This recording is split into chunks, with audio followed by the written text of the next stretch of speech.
اللہ رب العالمین نے ہمارے نبی علیہ السلام کو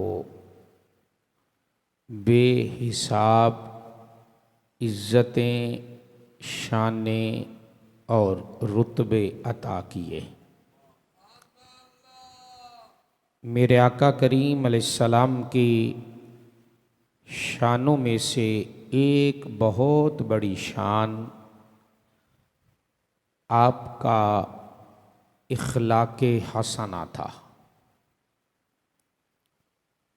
13 سالہ مکی زندگی اور 10 سالہ مدنی زندگی ساری دنیا کے سامنے ہے۔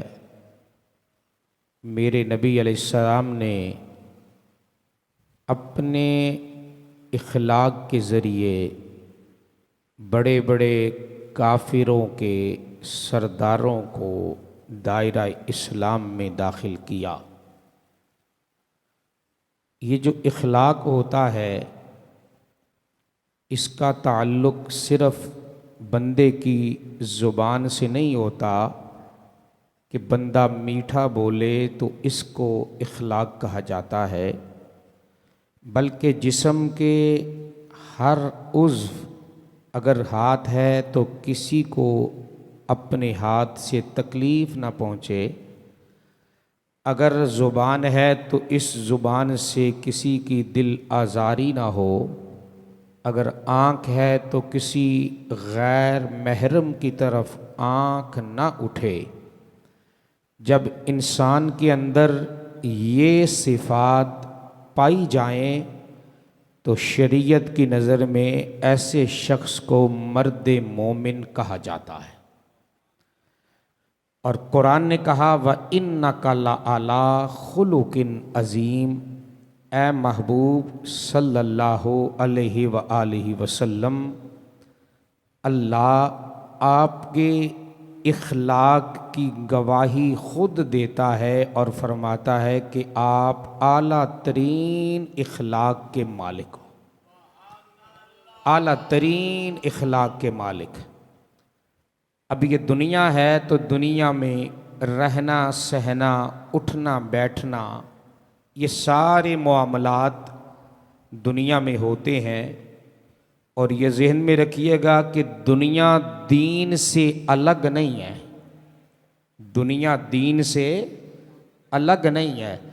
جیسے ہم رات سوتے ہیں، صبح اٹھتے ہیں، پھر کھانا کھاتے ہیں، پھر دوپہر کا، پھر شام کا، پھر نمازیں، یہ سارے معاملات، اور یہی سارے معاملات زمانہ نبوی میں میرے نبی علیہ السلام کے بھی تھے، آپ کے بعد آپ کے صحابہ کے بھی تھے۔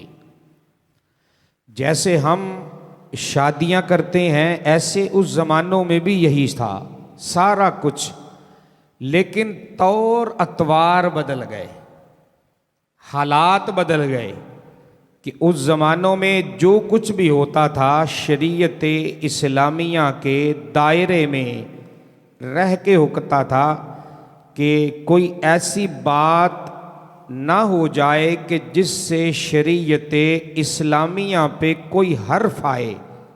بات سمجھ آئی ہے نا؟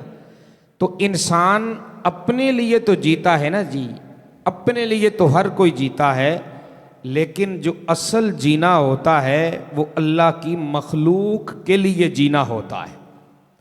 مکے کی سرزمین ہے، ایک شخص تھا ثوامہ بن اسال اس کا نام تھا، یہ مکے کا بہت بڑا امیر ترین شخص تھا، مال و دولت والا۔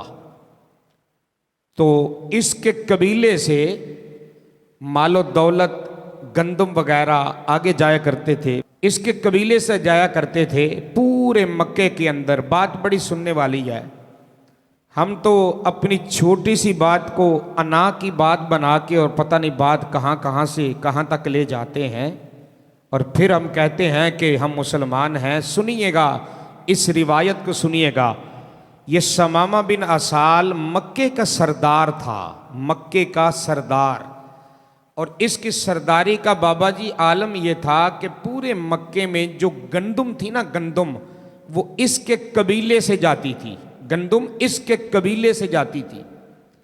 یہ نبی پاک علیہ السلام کی تبلیغ کے ذریعے مسلمان ہو گیا، اور جب یہ مسلمان ہو گیا نا تو اس نے کہا کہ چونکہ مکے والے میرے نبی کا کلمہ نہیں پڑھتے، اس لیے میں نے آج سے ان کی گندم بند کر دی، یہ بھوکے مرے۔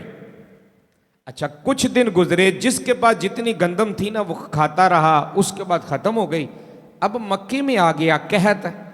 ابو سفیان اس وقت کافر تھا۔ کیا تھا جی؟ کافر۔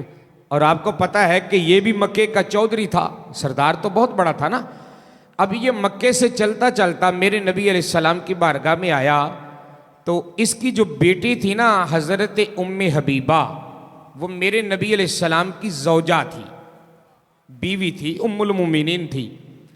تو جب اس نے اپنے باپ کو آتے دیکھا نا تو اس نے جلدی سے نا نبی پاک علیہ السلام کا جو بستر مبارک لگا تھا نا اس کو جلدی سے اٹھا دیا، اپنے باپ کو اس بستر پہ نہیں بٹھایا۔ اب ابو سفیان پکا کافر تھا، اس نے جب دیکھا نا تو رہا نہ گیا، تو اپنی بیٹی سے پتہ کیا کہتا ہے کہ تم اپنے نبی کی غربت کو چھپانے کے لیے تو نے یہ بستر لپیٹ دیا ہے۔ بات سمجھ آئی نا؟ کفر کا جو تالا جو تھا۔ تو حضرت ام حبیبہ پتہ کیا کہتی ہیں کہ بات یہ نہیں ہے کہ میں نے اپنے نبی کی غربت مٹانے کے لیے اس بستر کو لپیٹا ہے، بات کچھ اور ہے۔ ابو سفیان نے پوچھا کہ وہ کیا ہے؟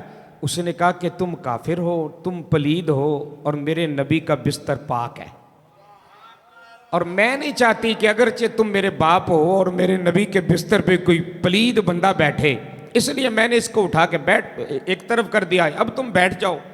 نبی پاک علیہ السلام جب تشریف لائے نا تو ابو سفیان کو دیکھا، حضور نے بڑی محبت سے سرکار پیش آئے، تو میرے نبی علیہ السلام نے جملہ سنیے گا، بڑی محبت والا ہے۔ میرے نبی علیہ السلام فرماتے ہیں ابو سفیان کیسے آنا ہوا؟ اس نے کہا جی میں ایک بڑے ضروری کام آیا ہوں۔ نبی پاک علیہ السلام بیٹھ گئے، حضور نے فرمایا اچھا تو کام بتا کہ کام کیا؟ اب دیکھنا کہ سامنے کافر بیٹھا ہے جس سے میرے نبی پوچھ رہے ہیں کہ تو اپنا کام بتا، تیرا کام کیا ہے، میں تیرا کام ضرور کروں گا ہیں۔ تو اب ابو سفیان نا بات بتانی شروع کی۔ دیکھیں نا جی، مکے میں سمامہ بن اسال جو چودھری تھا اس کے قبیلے سے گندم آتی تھی، مکہ کا لوگوں کا نظام چلتا تھا، کھانا پینا یہ سارے معاملات چلتے تھے۔ تو جس دن سے اس نے کلمہ پڑھ لیا ہے نا تو اب اس نے گندم بند کر دی ہے، تو جن لوگوں کے پاس جتنی گندم تھی وہ کھا لے، اب بچے بھوکے مر رہے ہیں، پیاسے مر رہے ہیں، جانور بھوکے مر رہے ہیں وغیرہ وغیرہ۔ اب یہ ابو سفیان اپنی باتیں نا نبی پاک علیہ السلام کو سنا رہا ہے، تو حضور باتیں سنتے چلے جاتے ہیں اور نبی پاک کی آنکھوں سے نا آنسو نکلتے آئے۔ اس کافر کی بات سن کے حضور کی آنکھوں سے آنسو نکل آتے ہیں۔ تو حضرت ام حبیبہ دیکھ رہی تھی نبی پاک کی آنکھوں سے آنسو نکل آئے ہیں، تو آگے بڑھ کے پتہ کیا کہتی ہیں؟ یا رسول اللہ یہ تو ایک کافر ہے، اور ایک کافر آپ کو بات سنا رہا ہے مکے کی، اور آپ کی آنکھوں سے آنسو نکل رہے ہیں۔ تو میرے نبی علیہ السلام کا جواب پتہ کیا تھا؟ ام حبیبہ اگرچہ یہ کافر ہے تو انسان نا۔ بات سمجھ آ رہی ہے جی؟ ہے تو انسان نا، اور دیکھنا وہ بچے مکے کے بچے بھوکے مر رہے ہیں اور یہ مجھے بتا رہا ہے۔ نبی پاک علیہ السلام نے فوراً کاغذ اور قلم منگوایا، حضور فرمایا جلدی بھی کاغذ قلم لے کے آؤ۔ ایک صحابی بھاگتا ہوا گیا، کاغذ قلم لے کے آ۔ نبی پاک علیہ السلام نے نا اپنے دستے مبارک سے نا تحریر لکھی۔ تحریر کیا تھی وہ سنیے گا۔ حضور علیہ السلام نے فرمایا کہ پہلے تو اپنی مرضی سے گندم دیتا تھا نا مکے والوں کو، اب تیرا نبی تجھے حکم دیتا ہے جتنی پہلے دیتا تھا نا اس سے ڈبل دیا کر۔ بات سمجھ آ رہی ہے جی؟ اس سے ڈبل دیا کر گندم۔ ابو سفیان نے جب یہ تحریر دیکھی نا اس نے کہا اللہ کے نبی یہ آپ نے لکھا ہے؟ میرے نبی علیہ السلام نے فرمایا ہاں تیرے سامنے تو میں نے لکھا ہے۔ اب نیچے حضور نے اپنی مہر مبارک لگا دی اور قاصد کو بھیجا کہ کہا چل بھائی تو جلدی لے کے جا اور جا کے سمامہ بن اسال کو میرا یہ خط دے اور اسے کہا اس پہ فوراً عمل درآمد ہونا چاہیے۔ اب یہ گیا تو مکے کے آخری سرحد پہ ثمامہ بن اسال کھڑا تھا. اس نے آتے ہوئے قاصد کو گھوڑے پہ دیکھا. اس نے کہا پتہ نہیں کون بندہ ہے. اس نے کہا تلواریں سیدھی کر لو بھائی، کو بندہ جلتا ہے، جاسوس آ گیا ہے. جب اس صحابی قریب آیا نا تو اس نے کہا میں تمہارے نبی کا صحابی ہوں، کوئی جاسوس نہیں ہوں، اللہ کے نبی کا پیغام تمہارے پاس لے کے آیا ہوں. ثمامہ بن اسال جلدی سے بھاگتا ہوا آگے گیا. اس نے کہا میرے نبی کا پیغام میرے لیے تو لایا ہے. محبت دیکھے نا جی، میرے نبی کا پیغام تو میرے لیے لایا ہے. اس نے کہا ہاں اچھا کیا پیغام ہے جلدی سے بتا. اس نے اپنی جیب میں سے نا وہ خط نکالا جو نبی پاک نے لکھا تھا. تو خط نکال کے جیسے سامنے ثمامہ بن اسال نے پڑھا نا تو ثمامہ بن اسال بھی رونے لگا. ہے صحابی کہتا ہے وہ کی ہو آئی، روتا کیوں ہے؟ اس نے کہا یار دیکھنا میرا دل کہتا ہے کہ جب یہ بات میرے نبی کو پتہ چلی ہوگی نا تو میرا نبی بھی رویا ہوگا، میرے نبی کی آنکھوں سے بھی آنسو نکلے ہوں گے. اب دیکھیں نبی پاک نے صحابہ کی تربیت کیسے کی ہے. یار سوچنے والی بات یہ ہے کہ حضور نے اپنے صحابہ کو کس موتی میں، کس تسبیح کے موتی میں پرویا ہے. اور یہاں سے ثمامہ بن اسال نے جیسے خط پڑھا نا تو بابا جی فوراً یہاں سے بھاگا اور کہا کہ مجھے یہ بتا کہ نبی پاک کے پاس آیا کون تھا مکے سے کہ جو یہ پیغام لے کے آیا. اس نے کہا ابو سفیان. اس نے کہا وہ کہاں ہے؟ کہا ابھی تک وہاں ہے. اپنے فوجیوں کو ثمامہ بن اسال نے کہا اوے ابو سفیان کے مکے پہنچنے سے پہلے گندم مکے میں ہونی چاہیے.